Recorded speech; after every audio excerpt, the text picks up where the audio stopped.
Hello and welcome to the first episode of Hollywood Happenings. I'm Bradley Showright here to give you a roundup of just some of the big events that happened in Hollywood over the last week. Today is Friday, January 29th, and here's a look at what's happening in Hollywood. The first story, Tim Allen is definitely not a so-called Hollywood liberal. The comedian is comparing the Clintons to herpes. Yes, I said herpes. Allen made a comment during an interview with The Hollywood Reporter. He was defending the show's decision to be critical of Democrat frontrunner Hillary Clinton and ignore Republican frontrunner Donald Trump.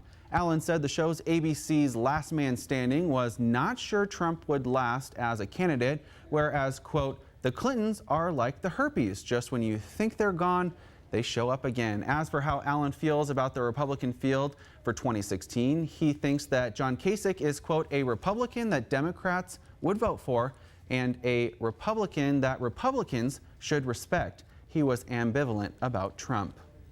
Aretha Franklin is launching her own food line. The soul singer told Detroit's Channel 4 that it will include desserts and her own brand of chili, gumbo, and baked chicken. Her contemporary Patti LaBelle made headlines over the holiday season after Walmart couldn't keep her Patti LaBelle sweet potato pie on its shelves. Franklin said that she hasn't tasted LaBelle's dessert quite yet, but said, quote, Miss Patty is gonna have to move that pie to the side.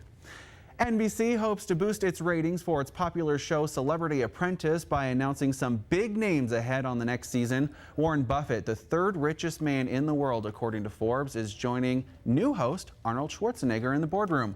Other celebrities include actress Jessica Alba, former model Tyra Banks, as well as Microsoft CEO Steve Ballmer. They'll all be advisors on the show. The show is also changing locations, moving from the Big Apple to Silicon Beach in California. The NBC show was popularized by Donald Trump back in 2004, but the network announced that Schwarzenegger would replace him after Trump announced that he's running for president.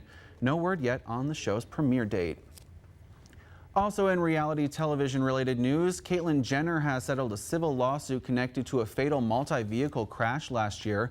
Jenner's attorney says that a wrongful death suit filed by William Howard and Donna Redman has been dismissed. She said that it's safe to infer that there was a settlement but declined to elaborate. Howard and Redman's stepmother Kim Howe was traveling on California's Pacific Coast Highway last February when it was rear-ended by one vehicle driven by Jenner. Howe's car was then pushed into oncoming traffic where it was slammed by a third vehicle, killing her. Jenner's car then struck a fourth vehicle. The Olympic gold medalist was not criminally charged in the case, and she still faces a lawsuit from another driver involved in that very same crash. Also in some sad news, beloved character actor Abe Vigoda has passed away. Vigoda was a veteran of the stage when in 1972 he got his big Hollywood break as mobster Sal Tessio in The Godfather. He then moved to television, earning 3 Emmy nominations as a worn-out New York police detective on the sitcom Barney Miller. His career seemed to come to an end in 1982 when People magazine mistakenly reported that he had passed away. But Vigoda took the mistake in stride, turning his alleged death into a running joke. In later years, Vigoda regularly appeared on David Letterman and Conan O'Brien's talk shows. Vigoda died in his sleep at his daughter's New Jersey home. He was 94 years old. Leonardo DiCaprio has met with the Pope on Thursday. The two share a common interest, saving the environment.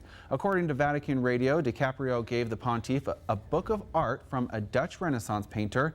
At the end of the meeting, DiCaprio kissed the Pope's ring and, speaking in Italian, thanked him for meeting with him. The Catholic Herald reports that DiCaprio was raised Catholic but does not have a religion except for expressing an interest in Buddhism. And he also said that he is not by any means atheist.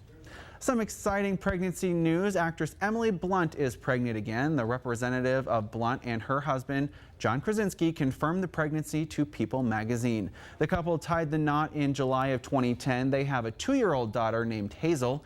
People magazine reports that Blunt's pregnancy will coincide with the filming of The Girl on the Train, her upcoming movie. And also some exciting baby news. Tyra Banks is a brand new mom. The former supermodel, businesswoman, and former America's Next Top Model host revealed her new baby boy Wednesday evening on social media. Banks' longtime boyfriend, photographer Eric Asla, is the child's father. The little boy, named New York Banks Asla, was carried by a surrogate mother. The announcement came when Banks posted a picture of a newborn hat on her followers' Instagram. This is the couple's very first child. That's a look at all the latest in entertainment news this last week of January. I'll see you again next week with another edition of Hollywood Happenings. I'm Bradley Showright. You can follow me on Twitter at KMVT_BShowright. For now, have a great Friday and an even better weekend.